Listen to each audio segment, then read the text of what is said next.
Bonjour et bienvenue à toi dans cette nouvelle vidéo. Aujourd'hui on va parler du CRFPA, on va parler notamment du programme officiel du CRFPA 2022. En effet, chaque année, le programme du CRFPA est mis à jour, même si dans les faits, c'est toujours le même programme.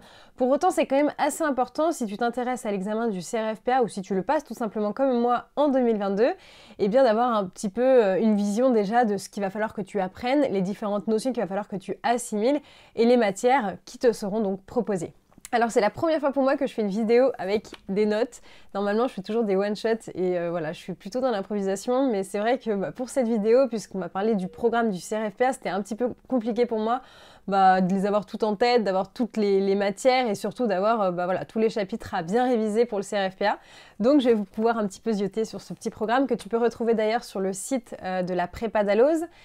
Pour rappel, cette playlist et cette vidéo est en collaboration avec la Prépa Dalloz et tu as un petit code promo Constance5 qui te permet de bénéficier de moins 5% sur toutes les formules annuelles et estivales. Tu es prêt? Allez, c'est parti!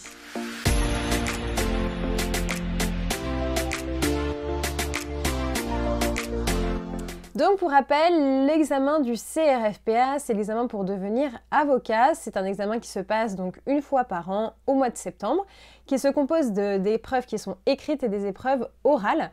En ce qui concerne les épreuves écrites, tu vas en avoir 4. Tu vas avoir l'épreuve de procédure, l'épreuve de spécialité, la note de synthèse, oulala, on tremble, et enfin, droit des obligations. Donc ces 4 matières, tu vas devoir les passer à l'écrit et ensuite donc tu vas avoir 2 oraux, le grand oral, et enfin l'épreuve de langue. En effet, depuis quelques années, il y a une épreuve de langue orale. Donc tu choisis, ça peut être anglais, allemand, italien, espagnol, je pense qu'il peut y en avoir d'autres, je ne les ai pas toutes en tête pour être honnête, mais en tout cas, c'est une épreuve de langue, tu es obligé de la passer et généralement, elles sont pas trop mal notées, donc pas de panique si jamais t'es pas bilingue. Donc, en ce qui concerne dans un premier temps l'épreuve de procédure. Donc, pour savoir, il est important que tu saches que finalement, il y a plusieurs épreuves de procédure qui sont proposées au CRFPA. Pourquoi? Eh bien, tout simplement, c'est en fonction de ta spécialité. Parce que si tu passes, par exemple, le CRFPA avec la spécialité droit pénal, eh bien, tu vas avoir de la procédure pénale et pas de la procédure civile, évidemment. En ce qui concerne ceux qui ont pris la spécialité de droit administratif, eh bien tu auras de la procédure administrative, voilà, pour que ça suive une logique en fait. Là-dessus, je n'invente rien, il n'y a rien de très extraordinaire. Pour autant, c'est important que tu saches que voilà, si tu te lances dans du droit pénal, eh bien tu auras de la procédure pénale à bien assimiler pour l'examen du CRFPA. Donc, 3 épreuves proposées pour l'examen et l'épreuve donc de procédure. Donc, si tu as choisi la spécialité droit des affaires, droit civil, droit du travail, eh bien tu auras l'épreuve de procédure civile. Donc, quelle matière il va falloir que tu révises, quels sont les chapitres qu'il va falloir que tu assimiles, c'est les suivants. Donc il y aura 4 chapitres à bien assimiler. Le premier étant la procédure civile. Donc finalement c'est la matière que l'on étudie en L3. Moi je l'ai étudiée en L3 par exemple, mais tu peux l'avoir étudiée en première année de master ou ne pas l'avoir étudiée du tout. Ça existe. Donc il va falloir que tu t'y mettes bien, que tu mettes bien ta prépa. Donc encore une fois, je ne peux que te recommander de t'inscrire à la Prépa Dalloz, celle que je suis, que tu peux suivre de façon à distance. C'est ça l'avantage, c'est une prépa qui est très bien faite. Donc c'est l'épreuve dans un premier temps, le chapitre de procédure civile. Ensuite, la deuxième chapitre, eh bien, c'est le mode amiable de résolution des conflits. Donc ça, c'est un chapitre qui est un petit peu plus récent, si je puis dire, mais qui est tout aussi important. On le voit très peu en licence. C'est pas un chapitre sur lequel on va accentuer, etc. Mais c'est pourtant très important de connaître évidemment les différents modes alternatifs de résolution des conflits. Ensuite, en ce qui concerne le troisième chapitre, eh bien, c'est l'arbitrage. Il y a carrément un chapitre vraiment centré sur l'arbitrage. Et le quatrième chapitre et le dernier, c'est la procédure civile d'exécution. Donc moi personnellement, je n'ai jamais fait, je ne sais pas vraiment de quoi ça va parler. Donc il va falloir vraiment que j'accentue là-dessus au niveau de ma prépa et de mon apprentissage parce que c'est un chapitre voilà, que je ne maîtrise pas totalement. Ensuite, si tu as pris droit pénal, eh bien, tu vas avoir 2 chapitres à bien réviser en ce qui concerne la procédure. Donc tu vas avoir la procédure pénale, donc ça tu as dû le voir en 3e année de droit en master, ou alors tout simplement si tu n'as pas pu avoir un master en droit pénal, il va falloir que tu t'imprègnes de cette matière. Et le deuxième chapitre, eh bien, c'est le droit de l'exécution des peines. Donc voilà, ce sont les 2 chapitres que tu vas voir en procédure pénale. Je pense que c'est des gros morceaux. Je suis pas spécialisée en droit pénal, mais je pense que c'est des assez gros morceaux. C'est pour ça qu'il n'y a que 2 chapitres, mais je pense qu'ils sont assez denses. Enfin, en ce qui concerne la procédure administrative, eh bien ici tu vas avoir encore une fois 2 chapitres. Le premier chapitre étant la procédure administrative contentieuse et le deuxième chapitre, le mode amiable de résolution des différends. Donc pareil, tu as 2 chapitres, je pense qu'ils sont assez lourds, assez conséquents. Sache que l'examen, l'épreuve de procédure, c'est vraiment celle qui fait flipper tous les étudiants. Pourquoi? Parce qu'on est très mal entraîné, parce qu'on nous apprend très mal la procédure en licence, en master. Malheureusement, en licence, il y en a très peu qui le voient. Et ceux qui le voient, eh bien, c'est généralement trop bâclé, trop difficile pour l'étudiant, il comprend pas vraiment où est-ce qu'on veut aller. Et en master, on le voit pas tous. Moi, par exemple, en master droit du travail, j'ai pas du tout de matière en procédure. Donc c'est vrai que si j'en avais pas fait en 3e année de droit, j'aurais été un petit peu dans la panade. Ensuite, en ce qui concerne l'épreuve droit des obligations, eh bien ici, tu vas avoir 4 chapitres à bien réviser pour bien assimiler cette matière et être prêt évidemment pour l'examen. Donc le premier chapitre, c'est contrats et autres sources d'obligations. Donc c'est tout simplement le programme de 2e année de droit. Si jamais tu veux te remettre dans le bain, n'hésite pas à regarder ma petite playlist en contrats spéciaux. Eh bien tu pourras reprendre un petit peu le fil et pareil, voir un petit peu en ce qui concerne droit des contrats, droit des obligations que j'avais donc traité pareil dans une playlist spéciale L2. Le deuxième chapitre, eh bien c'est responsabilité civile. Donc ça c'est 100% le programme de L2. Encore une fois, au 2e semestre, généralement on voit ça. J'avais traité une playlist complète avec la prépa d'Alloz à l'époque. Donc pareil, si tu as envie de te remettre dans le bain, eh bien tu vas avoir 10 vidéos environ de 5-8 minutes qui reprennent donc tous les thèmes de ce chapitre. Enfin, tu vas avoir régime général des obligations et enfin le 4e chapitre, la preuve. Donc ça, on revoit un petit peu la preuve, ce qu'on a vu en première année de droit, ce qu'on voit un petit peu en procédure.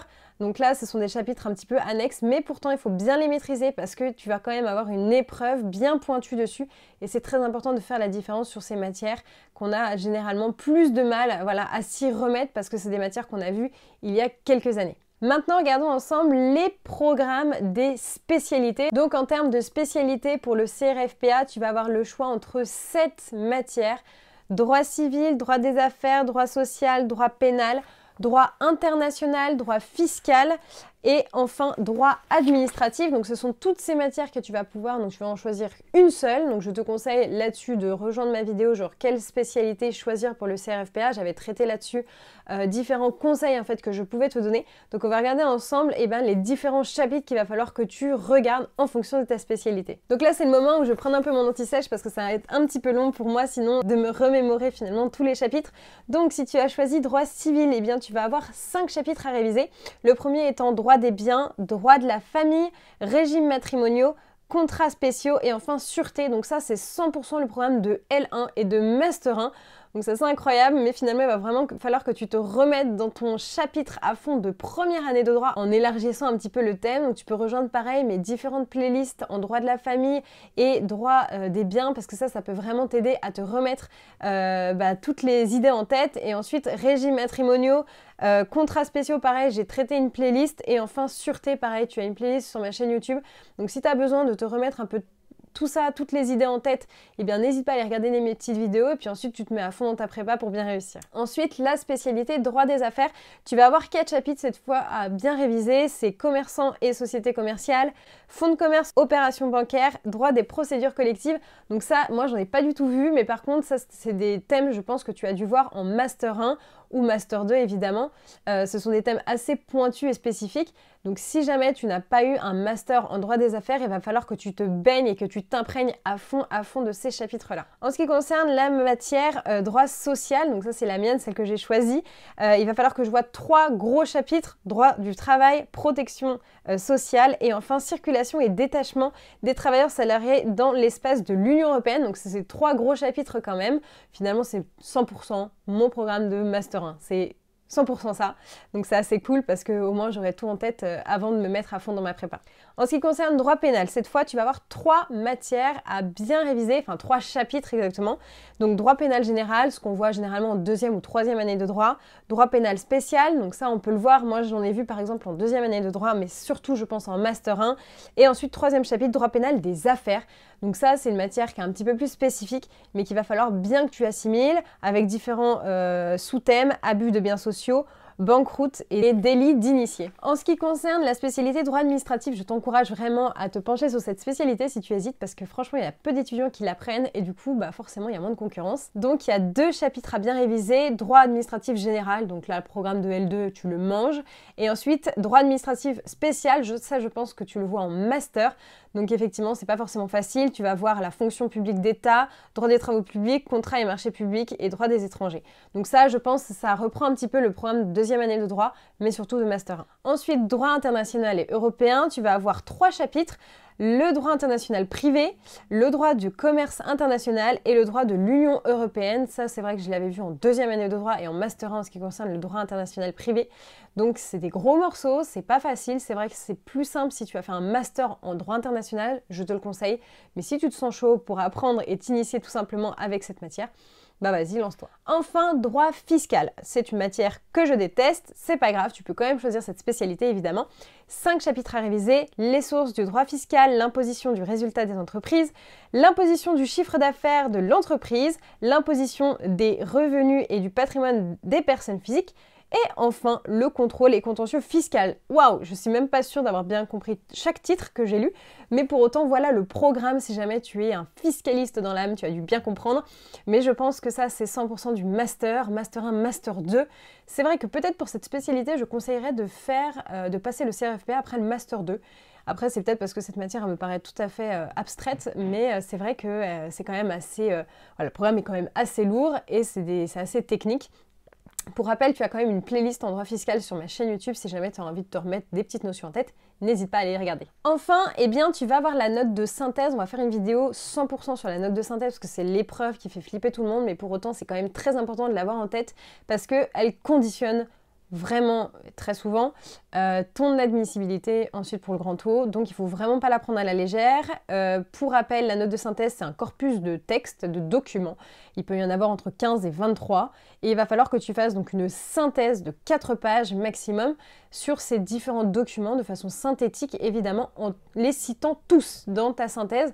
Donc c'est ça qui est un petit peu bizarre dans cette épreuve, on se dit mais c'est quoi ce délire, mais en fait quand on y pense c'est quand même important si tu veux devenir avocat de savoir un petit peu lire à travers les lignes et faire des résumés très courts évidemment. On reviendra sur cette épreuve mythique tout simplement dans une prochaine vidéo parce que j'ai très envie vraiment d'accentuer vraiment cette épreuve, de la voir en profondeur avec toi pour te l'expliquer convenablement. Voilà, ensuite tu as donc les épreuves orales. Le grand oral, pareil, il y aura une vidéo 100% dessus. Pour rappel, le grand oral, c'est sur toutes les libertés fondamentales. Je vais te donner le programme, je l'ai ici également. Donc 4 grands chapitres en ce qui concerne le grand taux, culture juridique générale, origine et source des libertés et droits fondamentaux, régime juridique des libertés et droits fondamentaux, et enfin, principales libertés et les principaux droits fondamentaux. Donc ça, c'est très important, ce sont les 4 gros chapitres à bien se mettre en tête. Encore une fois, si jamais tu as envie de t'entraîner en ce qui concerne la culture juridique, etc., tu as encore une fois une playlist sur ma chaîne YouTube.